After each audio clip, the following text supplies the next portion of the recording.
What's going on, YouTube? Welcome back to the Comic Fix, where tonight I'm doing a little countdown of going from my least favorite book to my most favorite book in the first week of January. I think I'm going to call this whole thing the countdown to the best book of the week. And this week, I can easily say it was a pretty damn good week. We got one book that I gave a perfect score to, which of course is my number one book. And so I thought I would go over all the books I read this week. So, Nice is a very independent book that I can easily say that the artist in here does a really great job. Some of his panel layouts are beautiful, but I wish that the panel layouts and the story could have been told a lot better. The weakest part of this book is the writing. The writing in times is just so confusing that it makes you go and think, what the hell did I just read?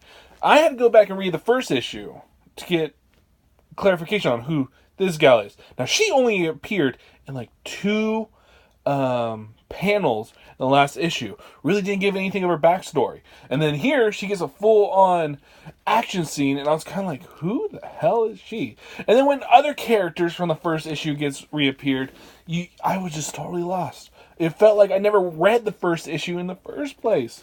So, for that, Nice is definitely going to be pulled off my comic book pull list. And I do have one issue coming from Discount Comic Book Service. So once that issue comes, this book is going bye-bye. Because it's just, the art's good, but the writing is just not for me. Now, Uncanny X-Men, issue number 8. Issue number 7, I really enjoyed. When you had the teenagers going into Apocalypse. To the Age of Apocalypse and their whole new look. And you had this character who's basically X-Man, who's basically Jesus or God. And seeing him all crumbled up, I was really enjoying it. Until it got back to the present, where the fight scenes I felt were lacking a lot. Especially with the art. You can definitely tell with this book coming out each and every week, there are times where the art just lacks anything. Where I'm looking at it, I'm just like, ooh, God, what happened to her face? And there's just a lot of moments where I notice this artist, he likes to do with the eyes kind of looking towards the side, and it just kind of got a little bit annoying. Like, you see it did there, he does it there, and he does it over and over and over again. It really, I cannot support a book that is coming out weekly and the art and the writing, it just feels like it's being hurt by this weekly mandate that Marvel's doing with Uncanny X-Men. So after this issue, I am done. So Uncanny X-Men, issue number 8, you're fired. Hex Wives by DC Vertigo. I think that this is the only Vertigo book that's a creator-owned besides the whole Sandman Universe books that I'm actually still reading. And I kind of wonder why.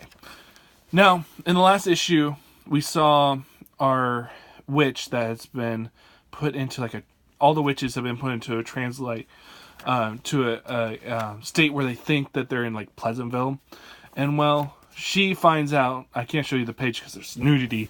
I don't want no strikes on my thing. But she finds that there's a woman in her house and her husband bashes her on the head and she wakes up and everything is kind of back to normal. This book, it goes very slow. The only reason why I keep on going is because I feel like there's actually a good story in here. But the pacing is just so damn slow. And when you think that there's going to be some resolution or the witches are going to get out of this Pleasantville scenario, it really never happens. I feel like there's a good story in here, but Hex Wives, you're going to continue on for another issue. If the next issue is just the plain same old thing, DC Vertigo, you really need to step up your games with your creator-owned series, because just recently, I have not been able to get into this new DC Vertigo reboot that they have been, or the relaunch that they have had. Stranger Things issue number 4 of 4.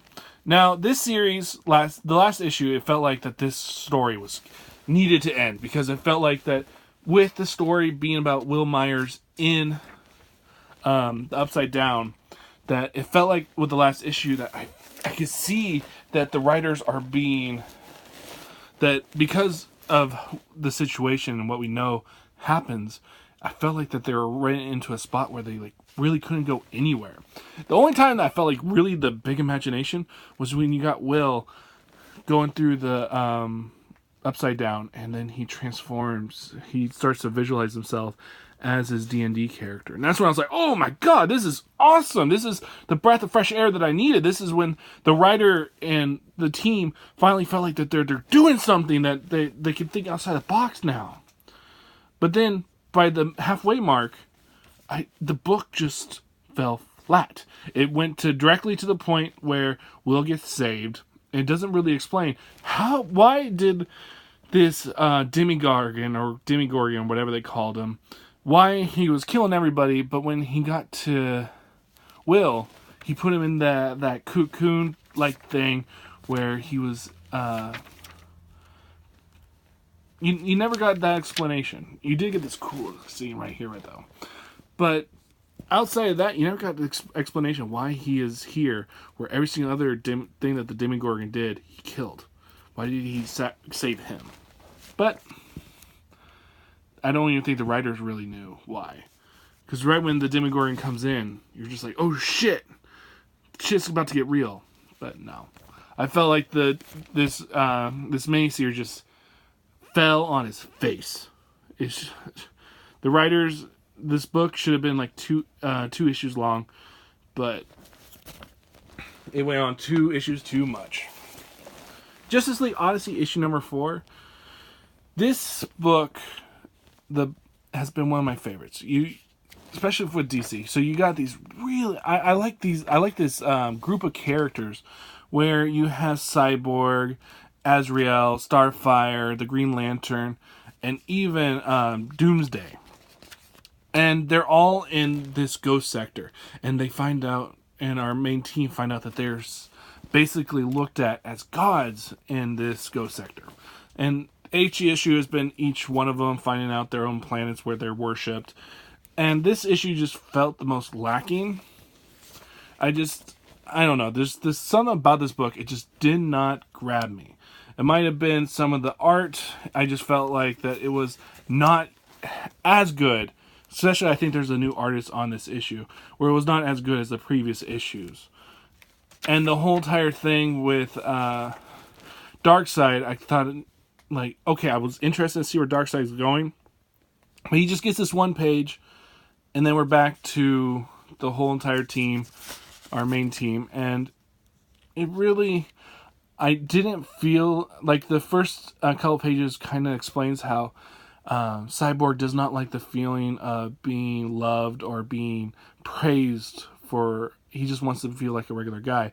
He doesn't like this everyone worshiping him, and he feels like at the time when he was the best football player in the state, and everyone thought he was going to go somewhere before his accident, and he just wanted to be humble. And then all of a sudden in this book, he turns into this guy that's just like, I am Cyborg. I love being a god. I feel empowered. And I'm just like, okay, this feels like a contradiction from what we got before. So I didn't feel like the writing was as good, and definitely this artist that they have on here, and just I don't feel like it did a good job.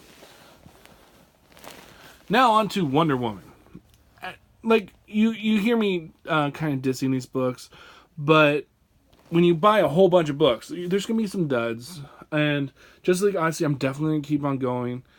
But, you know, hey, when you pick up all these books, there's going to be duds. So Wonder Woman issue number 61. This is the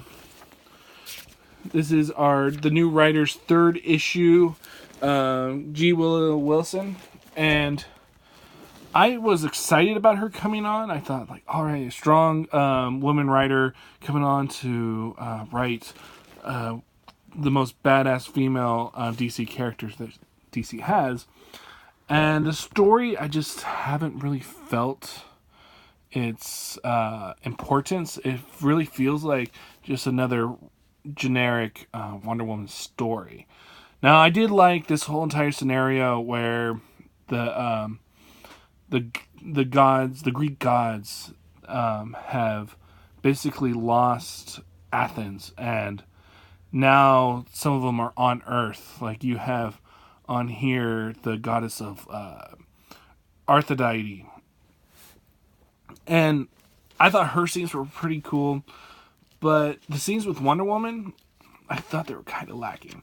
But I gotta say though, the thing that was the best part about this book is that the art with the new artist on here really elevates the book, actually, because the artist that they've had for the past three issues has been horrendous. Like some of the most laziest stuff I have seen. So I think that probably hurts the story for me quite a bit. But this issue, the art is a lot better, and I am more intrigued to see where Wonder Woman is going to go from here. This is a book that I am going to give this whole entire story arc, and maybe see if I want to keep on going with the start of a new one. But for now, this book is getting a little bit better, but the story just is not grabbing me the way that I wanted it to. So now we're starting to get on to the better stuff. We have on here Flash issue number 61, Buried Alive.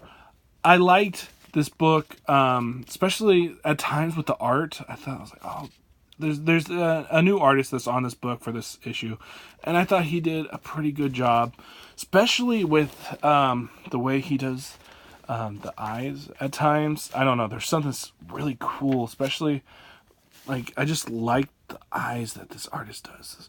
It just brings so much life to the book. But the thing that just irked me, it just like annoyed the living crap out of me, was looking at the Flash's, I don't know, like whatever you call this earpiece, and just the way he draws it. He like the artist gets this longer and longer and longer as the book goes, and it just kept like, look at that. It just, something about that just did not look pleasing to the eye.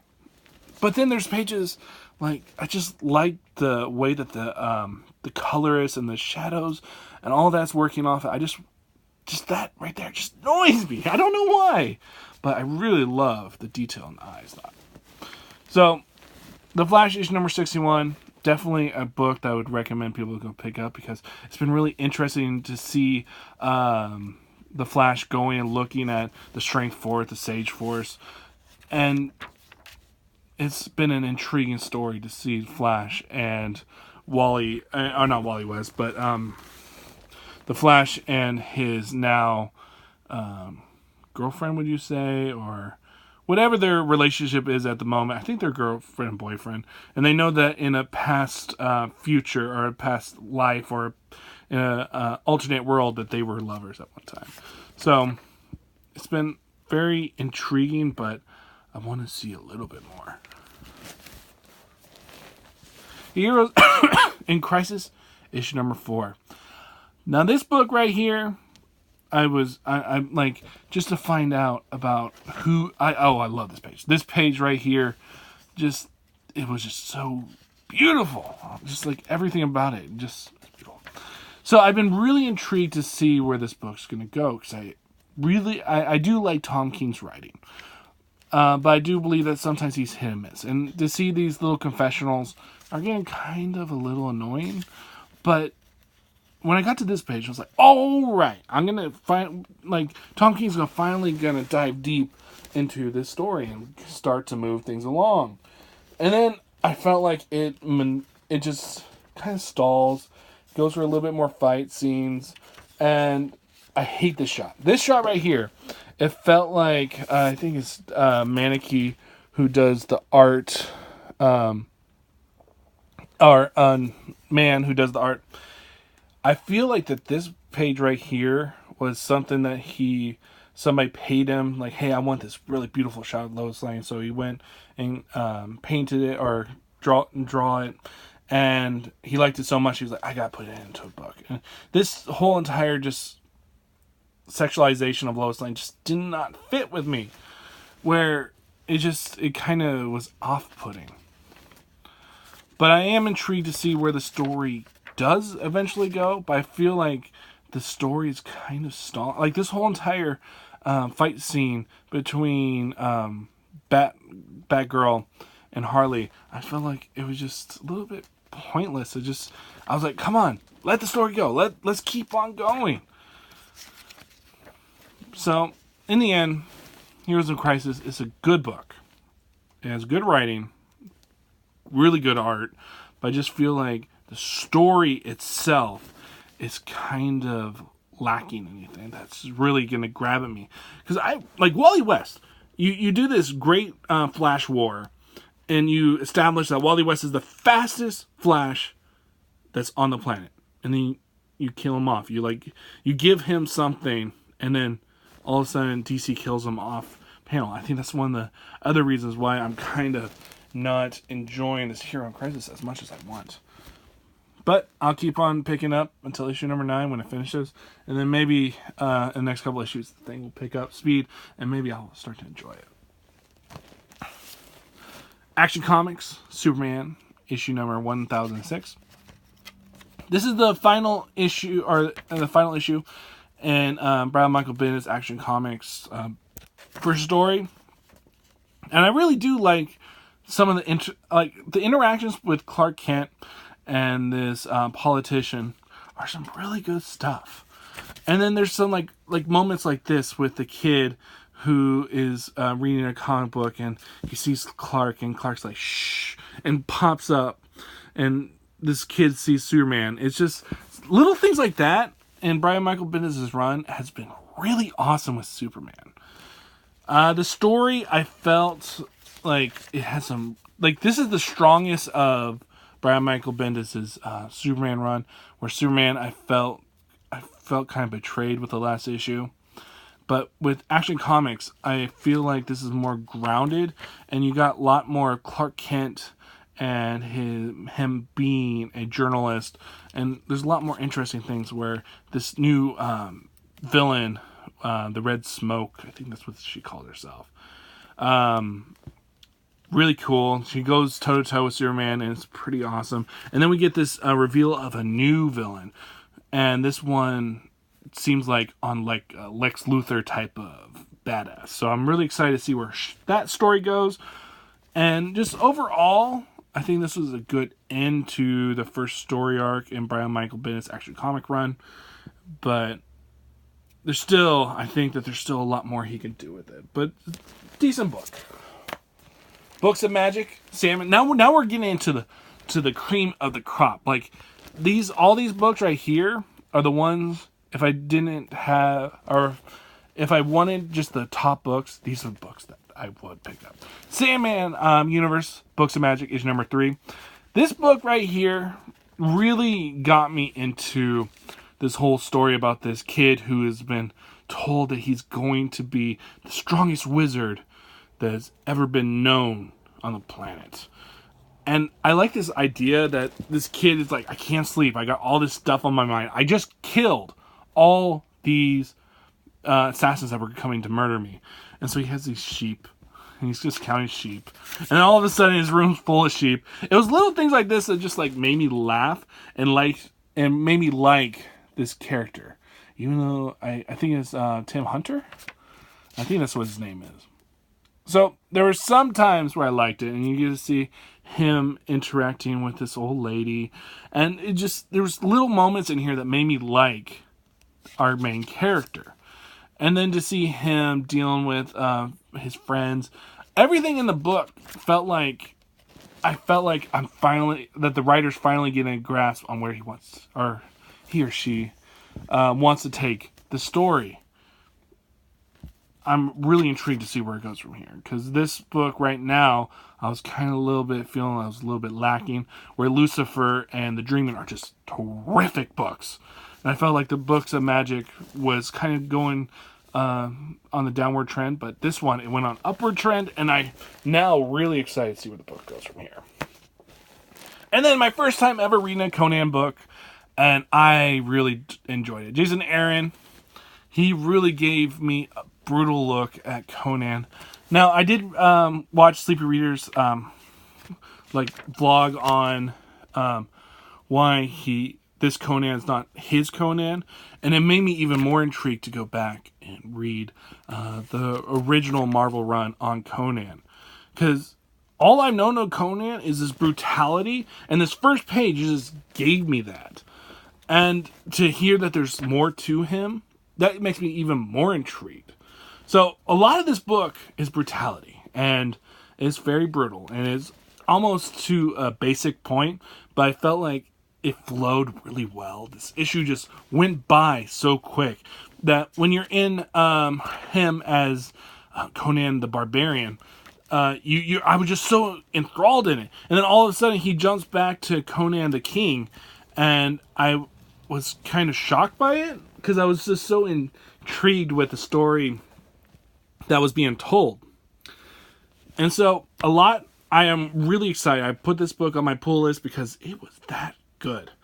And it makes me excited to go back and read the original Marvel run. So right now I'm looking for the omnibus of the first Conan, and I'm hopefully going to do a by issue review of my first thoughts or my first time reading the original Marvel Conan run.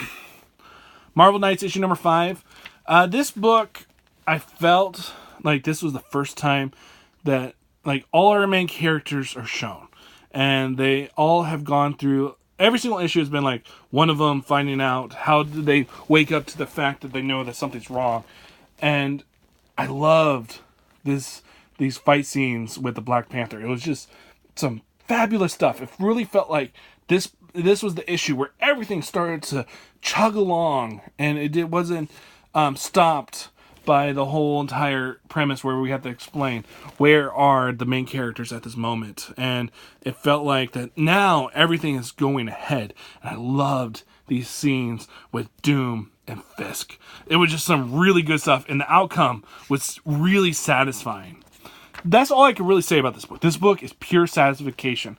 If you were reading this book and finally finding that it was kind of being stagnant, well, this issue just pumped it up. I just absolutely loved this fight scene between Fisk and Doom. It's a really great book. Definitely gonna finish that series out. Now we're on to my top 5 books. Now, the funny thing is, I did not try to do this on purpose, but each of my top 5 are from a different company. So that was actually really cool. The Empty Man, issue number 3. Such a strong book by Colin Bunn. You have these cultists who are ready to create a masterpiece where they want to go and murder all these people in the name of the Empty Man. And you have these moments where you see all these brutal body parts that they've left in their wake, and it's just so intriguing. And then you get to see this family who are fighting for their life to save their mother from this cult that wants to take her, and to find that this woman who says that she's an FBI agent, she's here to protect the family, and to see the cult people, the people who have been infected by the Empty Man, and what they see in her. It was just really intriguing. And there is a point in here where all these cult people are wearing a mask, and one of them goes and has a mask of Donald Trump. Where a lot of times, especially in the new I forget what book it was, but there was a book where they showed Trump at an anti-alien rally where they're like, no aliens here, and it was really done in poor taste. But in this book, I felt like it was more done in a better way. It flowed a lot better. It didn't, this whole entire Trump thing just did not take away from the book itself. This is the way how to do this whole tongue-in-cheek with Donald Trump, I felt. But this book is just pure adrenaline-filled. And The Empty Man is definitely one of my favorite ongoing series. I think it's an ongoing series. And I'm definitely going to go and try to hunt down the original 6 issues of The Empty Man. So, Errand Boys, issue number 4. If you haven't yet, or I did a review of this one, and I just love the chemistry between these two brothers. It just, the first couple issues kind of was lacking because I wanted that interaction between these two brothers, and you weren't really getting it. Well, the thing that kept me coming back was this art. This art is just gorgeous. And with each and every page, you're introduced to some really cool alien design. So I was just in this book for the art alone. And it has really paid off. The writing has become, I felt like, a lot stronger. And the characterization of these characters is so much better. And you get to find out a little bit more about the world. So I'm happy, I'm hoping that with the next issue, that this is not the end of the Errand Boys world. Because I feel like this artist and this writer have created a really awesome world. And I would love to see where they go. Like, if you just look at the art is just stunning. I love this art and the colors. Everything just flows so well that I think more people should be checking out this book. So I'm hoping when this book comes out in its own volume that people will be willing to give this book a chance, because this is some really awesome sci-fi. Now on to The Whispering Dark, issue number 3. This series has probably been one of my favorite ones. One of my favorite miniseries that came out in 2018. And this book has held like every single issue, I'm holding my breath and watching our soldiers trying to trek through this mountain and trying to get away from the Russians. And there's some supernatural things that have been sprinkled without the whole entire series. And I was afraid that the supernatural part was going to take away from our main antagonist and her journey. But it all has fit so well. Where I think some people will be put off by the supernatural elements. But this issue, like, you have this woman in the last issue. Her family were gunned down by these soldiers. Like, brutally murdered. And they took her because she was the only one left alive, and she knew of a town that they could go to. And this soldier who is dealing with some severe PTSD and it feels horrible about everything that's going on, he asks this girl to kill him. Kill him, right? While everyone else is asleep. She does it. And our main character, who's been going through this really awesome story arc, goes and just blank, boom, kills her. Doesn't even question what happened.